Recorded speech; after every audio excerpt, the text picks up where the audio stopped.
그 요나라의 지도와 금나라의 지도를 잘 살펴보면 어느 정도 힌트가 있을 것 같은데 여러분들은 어떻게 생각하십니까?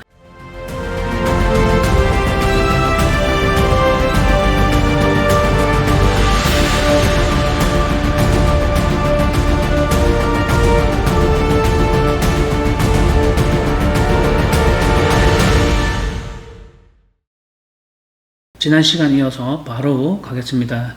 저번 영상에서는 고대의 요동과 후삼국 시대의 요동은 서로 다르다, 위치가 다르다는 얘기를 했었는데요. 우리 동이민족의 그 강력이 어디냐면 하북성과 산동성, 그리고 동북 삼성인 지린성과 연영성, 해이룽장성, 그리고 한반도까지 다 포함되어 있는 거지 않습니까? 그런데 고려 왕건이 통합을 했다고 하는 그 사마는 여러 개의 백제 중에 백제가 멸망하고 난 이후에 한반도로 흘러들어온 백제의 잔존 세력들이었고, 그 다음에 여러 개의 신라의 일부였던 그 한반도의 신라를 통합을 해서 사만, 세 개의 부족을 통합을 했다. 그래서 사만을 통합을 했다라는 것인데, 그것을 우리 민족의, 전체적인 민족의 그 사만을 변화만 진안을 통합했다라고 약간 좀 뻥튀기 하거나 그렇게 해석을 한 것 같습니다. 고려사 기록을 보면 925년 9월 10일 날 우리는 발해와 국경을 이제 접하고 있다라고 기록하고 있는데요. 925년이면 발해가 멸망하기 바로 1년 전이지 않습니까? 그 당시에는 이제 국경을 접하고 있는 거예요. 고려 왕건이 처음에 고려를 건국할 때는 최초에 그 영토가 국경선이 압록강 이남이었던 거는 맞는 것 같습니다. 그렇지만 926년에 발해가 멸망하지 않습니까? 그래서 그 발해가 멸망하고 나서 그 이후에 그 요녕성 일대에 있는 그 심령과 요양시를 고려가 확보한 거는 맞는 것 같습니다. 고려가 요나라와 왜 계속해서 전쟁을 하게 된 것이냐면, 분명히 거란정 입장에서는 자신들이 발해를 멸망을 시키고 요라는 나라를 건국했단 말이에요. 그런데 이 요나라를 이제 안정화시키고 하려면 시간이 매우 걸리지 않습니까? 그런 과정 속에서 50년, 60년, 70년이 지났단 말이에요. 그러다 보니까 10세기 후반에 요나라 입장에서는 이제 여유가 좀 생겼는데, 가만히 보니까 우리가 발해를 멸망시켰는데 발해의 수도는 심량과 요양시, 요양성이거든요. 그런데 그 지역을 고려가 확보하고 있단 말이에요.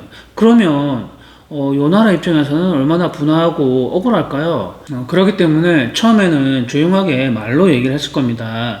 요동 지역을 이제 반납해라. 고려사에 보면 강동 육주에 대해서 들어보셨지 않습니까? 우리 사신은 서위를 보내고 요나라는 이제 소선용을 보내잖아요. 그 강동 육주가 그 심량 지역 일대란 말이에요.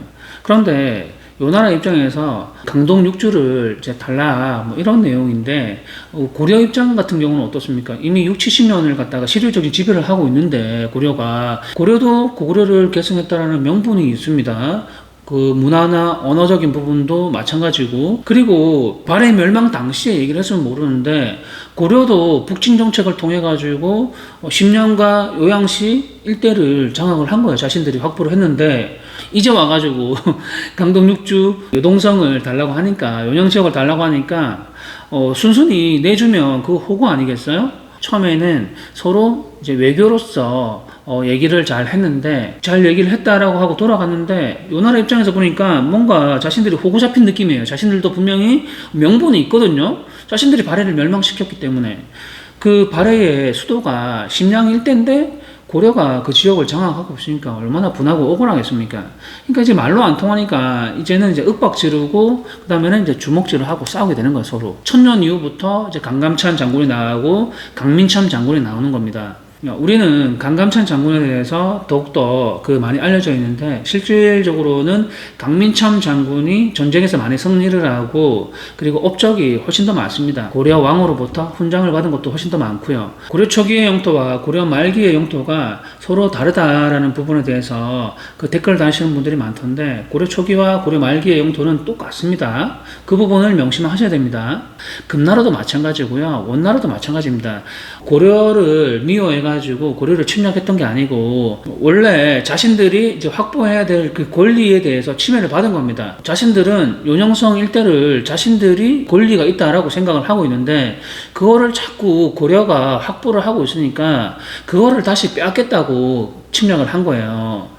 그렇게 해서 그 요동 때문에 계속해서 전쟁이 일어났던 거지, 원나라가 아무리 힘이 많다고 해가지고 고려 지역 한반도를 흡수하겠다, 그게 아니었던 거예요. 이렇게 압록강 북쪽에 있는 요녕성과 지린성을 서로 양국 간에 뺏고 뺏기는 그 반복적인 그 전쟁을 450년 가량 계속해서 했던 겁니다. 후삼국 시대의 요동의 얘기는 지난 영상에서 너무나 많이 했기 때문에 이제 넘어가기로 하고요. 후당의 당나라 황제가 왕건에게 조서를 보냈다고 했잖아요. 그대는 당신이 점령한 그 땅에다가, 북한 땅에다가 평양이라고 일컬었다고 얘기했는데, 원래는 평양이 아닌데 왕건이 자신이 점령한 그 북한 지역에다가 자신이 평양이라고 자기 멋대로 가리키면서 일컬었다는 얘기 아닙니까? 맞죠? 말 그대로예요. 고려는 당 이전부터 대체로 평양에 있었다. 평양은 본래 한무제가 새로운 낙랑군을 설치하고 당 고종이 도호부를 세운 곳이다. 당의 기록을 살펴보면 평양성은 압록수의 동남쪽에 있는데 고대의 압록수는 요하강이 아니라 하북성에 있습니다. 그 부분을 참고하시면 좋을 것 같습니다. 험한 전쟁을 걱정하며 동쪽으로 옮겨갔다. 고구려가 전쟁을 많이 하고 침략을 받으니 동쪽으로 옮겨갔다는 얘기입니다. 맞죠? 좋은 예로 3세기 중반에 고구려가 위나라 장수 강구검에게 이제 쫓겨가지고 동쪽으로 피신했다라는 그런 기록이 있지 않습니까? 그거를 생각하면 좋을 것 같습니다. 그런데 그거는 고구려가 멸망하고 나서 당나라가 그 위에 안동도읍을 세운 평양이지, 고조선 때 한무제가 평양을 멸망시키고 거기에 낙랑군을 설치한 그 평양은 아니거든요. 저는 그렇게 보고 있어요. 지금의 왕성은 안록수 동남쪽 천여리에 위치하고 있는데 옛 평양 지역은 아니다. 지금의 왕성이 요하 동남쪽 천여리에 있다는 그 말은 예전의 왕성이 있다는 뜻 아니겠어요? 옛 평양 지역은 아니다. 그 말은 지금 북한에 있는 이 평양은 과거에 고구려 시대 때 안동도부를 설치했던 그 평양이 아니다. 그게 옛 평양은 아니다. 그런 뜻인 것 같거든요. 이 선화봉사 고려도경은 송나라 사신 서공이 고려의 국성에 대해서 설명을 하는 것이고, 고려의 국성은 대체적으로 이제 평양에 있었는데 고조선 시대 때의 평양과 그리고 고구려 시대 때의 평양, 그리고 현재 자신이 본 고려의 평양에 대해서 그 역사적인 배경에 대해서 설명을 하는 것이고, 그 위치가 서로 다름을 얘기하고 있는 그런 것 같습니다. 그렇지 않나요?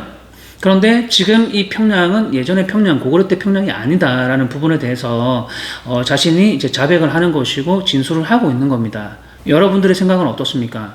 이 전체적인 문맥을 이제 분석을 했을 때 북한에 있는 이 평양은 과거에 안동도부를 설치했던 그 평양이 아니다라고 평가를 하는 것이고, 이거는 제 분석이거든요. 여러분들께서도 영상을 멈춰놓고서 이 전체적인 문맥을 천천히 꼼꼼히 읽어보신 다음에 댓글로 여러분들의 의견을 남겨주시기 바랍니다. 그리고 마찬가지로 후삼국 시대의 요동이 따로 있는 것이고 고대의 요동은 하북성에 있다. 하북성이 고대의 요동이다라고 결론을 지으면 좋을 것 같습니다. 제 나름대로 제 논리에 대해서 보충 설명을 했다고 생각을 했는데 충분한 것 같나요? 신당서나 구당서 같은 경우라던가 삼국사기나 삼국유사 같은 경우는 그 과거에 기록해 놓은 것들을 살펴보고서 많이 인용을 한 거지 않습니까? 본인들이 직접 그거를 이제 경험한 게 아니잖아요. 김부식이 삼국시대에 살았던 게 아니잖아요. 과거에 그 흔적들을 보고서 인용한 거지 않습니까? 우리 논문을 쓸 때도 다른 사람이 발표했던 그 논문을 많이 인용을 하지 않습니까? 마찬가지로 그 고려의 학자들도 중국으로 유학을 간 다음에 중국에서 쓰여졌던 그 정사들을 이제 인용을 해가지고 그걸 살펴보고서 삼국사기나 이제 삼국유사를 쓴 거란 말이에요. 맞죠? 그렇지만 선화공사 고려도경 같은 경우는 물론 신당서라든가 중국의 그 과거의 기록도 인용을 했지만 본인이 직접 보고서 경험한 게 무엇이냐면 고려는 요동에 있다라는 것과 평양은 과거의 평양과 지금의 평양은 다르다. 그 위치가 다르다라는 부분은 서공이 확실하게 그거는 인정을 한 거고 진술을 해준 겁니다. 그 두 개는 확실하다는 거예요.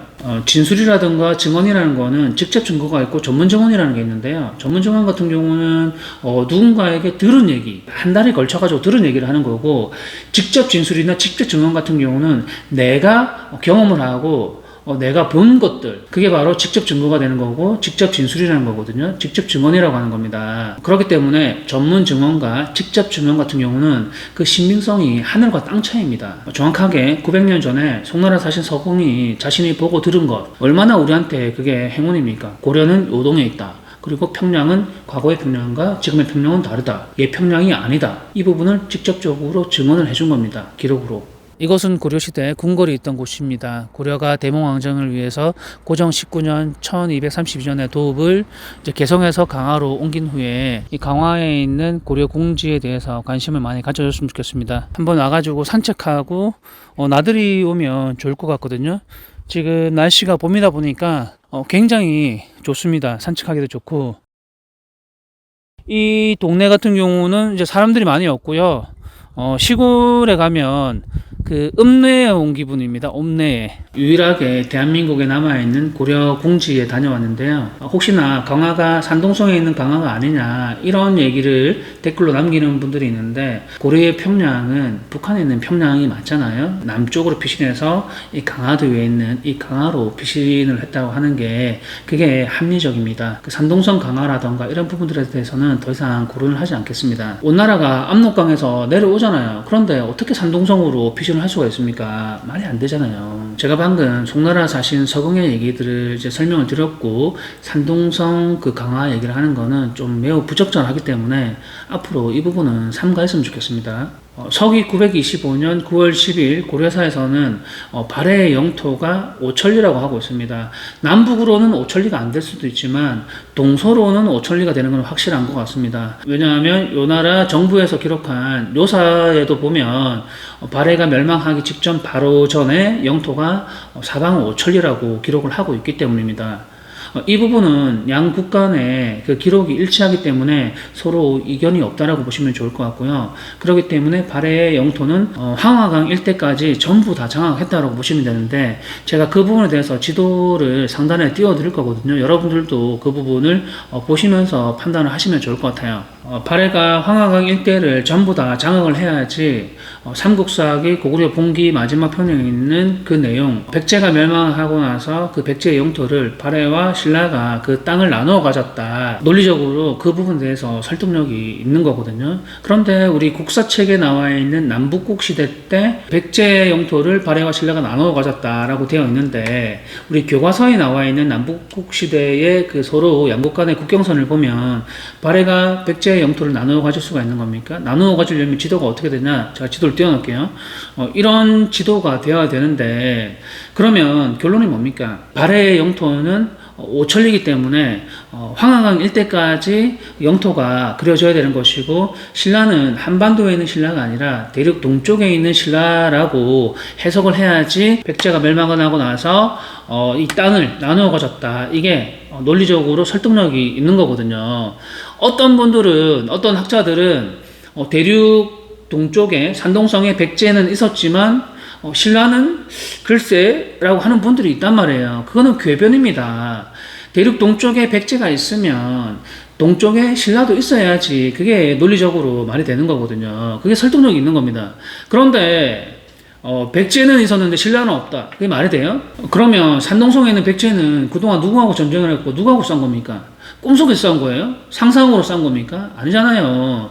신라하고 싸운 거 아닙니까? 백제가, 그 산동성에 있는 그 백제가 660년 그 이후에 그 의자왕의 아들 융이 그거를 이제 다스리다가 이제 발해가 건국하고 나서 치고 내려오지 않습니까? 그때 발해가 그 지역을 일부 장악을 하고, 그리고 나머지 부분은 동쪽은 신라가 그 산동성 그 오른쪽을 이제 장악을 했기 때문에 백제의 영토를 발해와 신라가 나누어 가졌다. 그런데도 우리 학자들은 고대의 요동과 후삼국 시대의 요동을 착각을 해가지고 고대의 요동도 요령성 일대이고 후삼국 시대의 요동도 일대이고 그거를 이제 동일시한단 말이에요. 서로 다르다는 부분을 이제 인정을 하지 않다 보니까 발해 영토를 요하 일대까지 선을 그어놓고서 요동과 그 평양의 그 프레임에 갇히게 된 겁니다.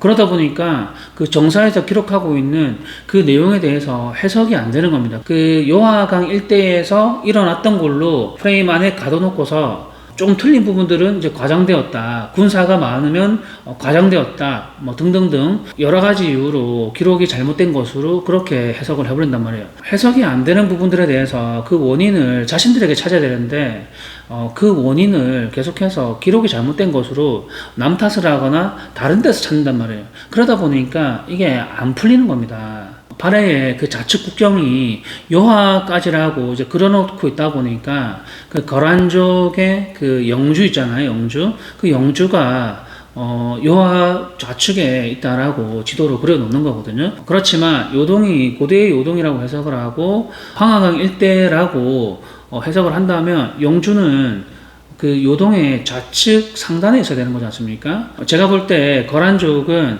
내문고 자치주에 있는 그 서쪽, 서북 쪽으로 가면 그 사막 지역이 있잖아요. 거기가 이제 거란족의 그 영토고 걔네들의 활동 무대인데 발해의 서쪽 경계를 요하강 일대라고 해석을 하기 때문에 그러다 보니까 영주를 이쪽에 요하강 좌측에다가 표기를 해 놓은 거예요.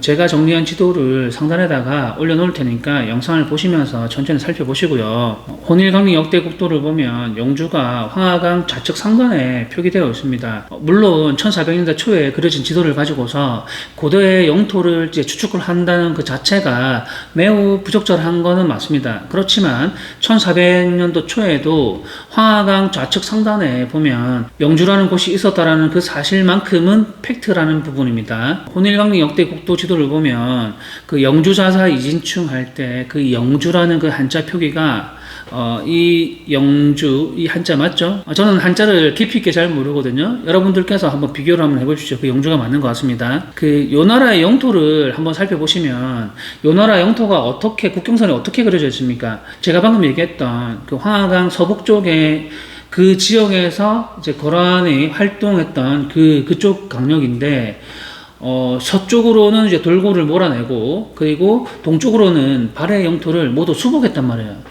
그런데도 불구하고, 황하강 밑으로는 내려가지 않는단 말이죠. 힘이 약해가지고 황하강 밑으로 내려가지 않았을까요? 요 나라 자신들은 고구려를 계승했다고 했지 않습니까? 고구려의 영토가 황하강 일대까지이기 때문에 그 명분은 충분하기 때문에 황하강 일대까지 내려가지 않은 것 같거든요. 발해도 마찬가지로 발해의 서쪽 강역이 황하강 일대까지이기 때문에 요 나라가 발해의 영토를 모두 확보를 하면서 황하강 밑으로는 내려가지 않은 게 아닌가라고 저는 추측을 하는 거거든요. 이 제 추측일 뿐이니까 그렇게 생각을 하면 좋을 것 같고요. 그리고 금나라 같은 경우도 지도를 한번 볼까요? 금나라 같은 경우도 그 황제 아골타가 뭐라고 얘기합니까? 자신들은 신라의 후예라고 얘기를 하지 않습니까?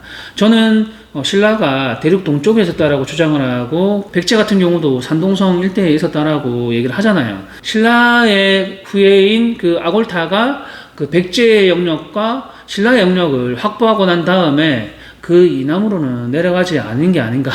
저는 그렇게 추측을 하거든요. 힘이 없어서 안 내려간 게 아니라 백제의 영토를 확보하고 대륙 동쪽에 있는 그 신라의 영토까지 확보를 하고 난 다음에 더 이상 내려갈 명분이라든가 그럴 필요가 없기 때문에 내려가지 않은 게 아닌가라는 생각을 합니다. 그 요 나라의 지도와 금나라의 지도를 잘 살펴보면 어느 정도 힌트가 있을 것 같은데 여러분들은 어떻게 생각하십니까? 이거는 제 추측이니까 그냥 추측으로 참고를 하시면 좋을 것 같습니다. 다시 원점으로 돌아와서 고려사회에는 발해의 인구가 수십만이라고 얘기를 하는데, 이 부분은 국사편찬위원회의 학자들이 해석을 잘못하거나 이게 오기로 잘못 기록을 한 것 같아요. 인구가 수십만이 아니라 발해의 군사력이 수십만이다라고 해석을 하면 좋을 것 같습니다. 왜냐하면 요 나라 정부에서 기록해 놓은 그 요사에 보면 발해의 군사력은 수십만이다라고 기록해 놓은 게 있기 때문에 발해의 군사력이 수십만이라고 해석을 해야 좋을 것 같습니다. 우리 병자 호란 때 우리 백성들이 불법 체포된 사람이 50만 정도가 되고, 그리고 심양으로 끌려간 그 인구가 60만 정도 됩니다. 그 끌려간 인구가 50만에서 60만 정도 되는데 군사력이 수십만이다라고 해석하는 게 맞는 것 같습니다. 8세기 초에 당나라하고 발해가 전쟁을 하지 않습니까? 그런데 당나라가 신라에게 발해 남쪽을 치면 그 발해 남쪽 땅을 떼어줄 테니 군사를 일으켜서 남쪽을 쳐라라고 얘기를 하잖아요. 그 남쪽 부분이 한반도에 있는 신라가 아니라 대륙 동쪽 신라라고 저는 해석을 하고 있습니다. 당나라하고 발해가 전쟁 중에 있잖아요. 그런데 그 당나라가 발해를 전쟁에서 이겨야 되지 않습니까? 신라의 공격을 통해 가지고 당나라가 발해를 무찌르게 되는 거잖아요. 당나라와 발해가 전쟁을 하고 있는데 한반도에서 그 신라가 발해 남쪽을 공격해 가지고 자신들의 군사력을 통해 가지고 남쪽을 점령하는 그 땅은 당연히 신라의 그 권한이지 않습니까? 그거는 너무나 당연한 거고, 그 외에도 당나라한테 뭔가를 요구할 수 있는 그 이권이 있어야 되는 거 아닙니까? 근데 그 이권이 없잖아요. 그 당연한 부분을 떼주겠다고 한다는데 그게 그 발해 남쪽이 당나라의 그 권리가 아닌데 떼줄 수가 없거든요. 그렇기 때문에 한반도에 있는 신라가 아니고요, 대륙 동쪽에 있는 신라인데 황하강이 니은자로 되어 있지 않습니까? 신라는 발해 남쪽, 황하강 남쪽을 치고, 그리고 왼쪽에서 오른쪽으로 당나라가 치고, 그렇게 양쪽으로 공격을 하자, 그 얘기입니다. 김춘추의 매국행위로 인해 가지고 대륙 동쪽에 있던 그 신라가 당나라의 제후국이 된 거지 않습니까? 그렇기 때문에 당나라가 신라한테 병력을 이제 파병하라고 요청을 할 수가 있는 겁니다.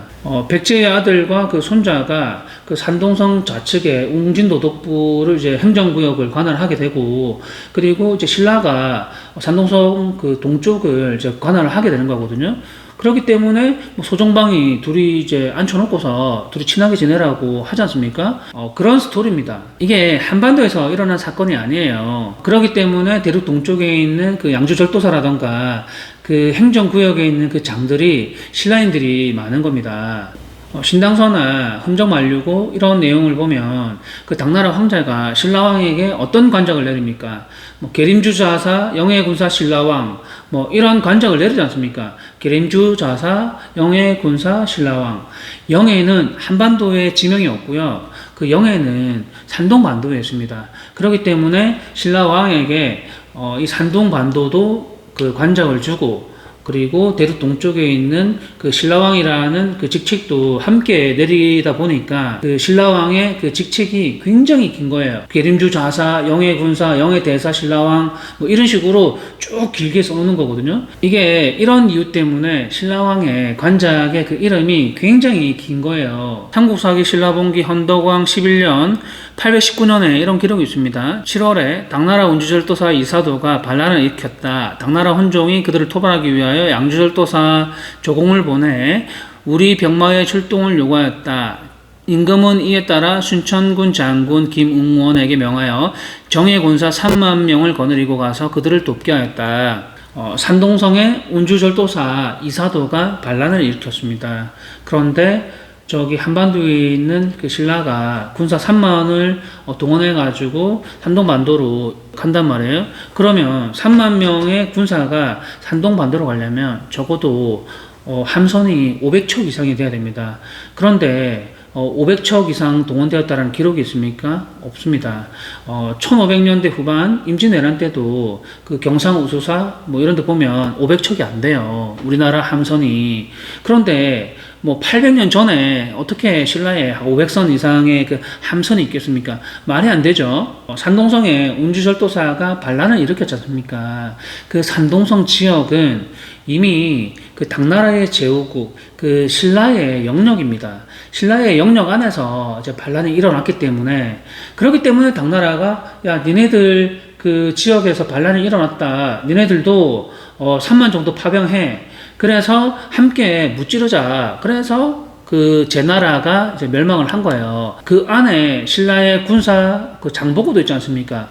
당나라 황제가 장보고에게 청해진 대사라는 직책을 내리지 않습니까? 군사 1만 명이나 되는 그 직책을 하사하게 되는데, 전라남도 완도에 그 인구가 지금 2025년 현재 4만 5천 명 정도 되는데 1200년 전에는 그 인구가 몇 명이나 되겠습니까? 3천 명에서 4천 명밖에 안 됩니다. 그런데 거기서 군사를 1만 명을 징집할 수가 있나요? 없습니다. 그리고 1200년 전에 전라도 완도에 있는 3, 4천 명 정도 인구밖에 안 되는 그 지역에다가 당나라 황제가 거기에 관심이 있었겠어요? 관심조차도 없어요. 그 변두리에는. 지금도 그 지역에 관심 없잖아요. 완도 김이라던가 미역, 다시마 이런 부분들이 관심이 있지 당나라 황제가 거기에 무슨 관심이 있겠어요. 안 그래요?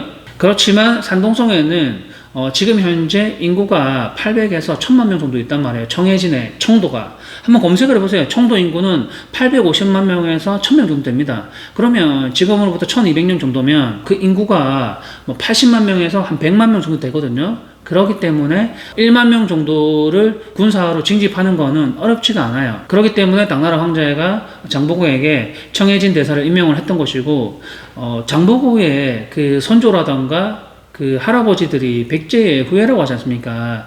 그 백제라는 게 완도 백제가 아니고요. 원래 산동성이 그 백제였는데 그 부분을 신라가 멸망을 시키고 거기가 이제 신라인들이 살고 있잖아요. 그러다 보니까 그 장보고의 할아버지가 원래 백제였다라고 그게 설득력이 있는 것이고 그게 맞는 거예요.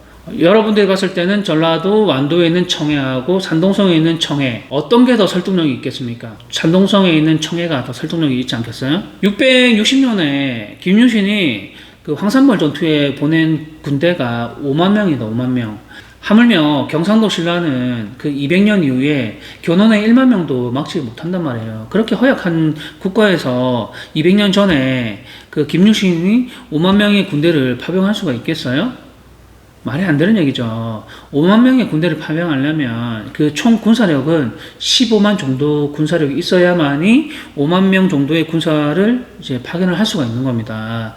그게 가장 합리적인 이론이에요. 그런데 견훤이 1만의 군사를 거느리고 신라를 공격하지 않습니까? 그런데 그 1만도 못 막아가지고 그 무너지는 신라란 말이에요. 그렇게 허약한 신라가 5만 명의 군대를 파병하고 3만 명의 그 군사를 산동성으로 이제 파병을 한다는 것 자체가 말이 안 되고, 그리고 500척 이상 되는 그런 함선을 보유하고 있다라고 생각하는 자체가 너무나 판타지고 말이 안 되는 거예요. 그 자세한 내용은 제가 작년에 올려놨던 영상들 중에 구체적으로 다루고 있으니까 그 부분들 참고하시면 좋을 것 같습니다. 그래서 산동성에 있는 그 이정기가 원래는 그 지역이 백제였는데 이제 신라가 되었지 않습니까? 당나라 제국국인 신라가 되었지 않습니까? 그러다 보니까 그 신라 영역 안에서 후백제를 이제 건국을 한 겁니다. 후백제. 이정기의 그 제나라의 그 제자가 신당서에 보면은 백제의 제자를 사용하고 있습니다. 백제가 산동성에 있었다라고 주장을 하면서 신라가 대륙 동쪽에 있었느냐라고 질문하면 글쎄라고 한다면 그것은 궤변이에요. 백제가 산동성에 있었다면 당연히 신라도 대륙 동쪽에 존재해야만이 그 논리가 성립하는 거예요. 모든 퍼즐이 맞춰지는 겁니다. 한번 생각을 해보십시오. 여러분들도 제가 올려놓은 이 지도를 보면서 그 퍼즐을 한번 맞춰보십시오. 오늘 영상은 여기까지 하기로 하고요. 다음 시간에 또 뵙도록 하겠습니다. 시청해주셔서 감사합니다.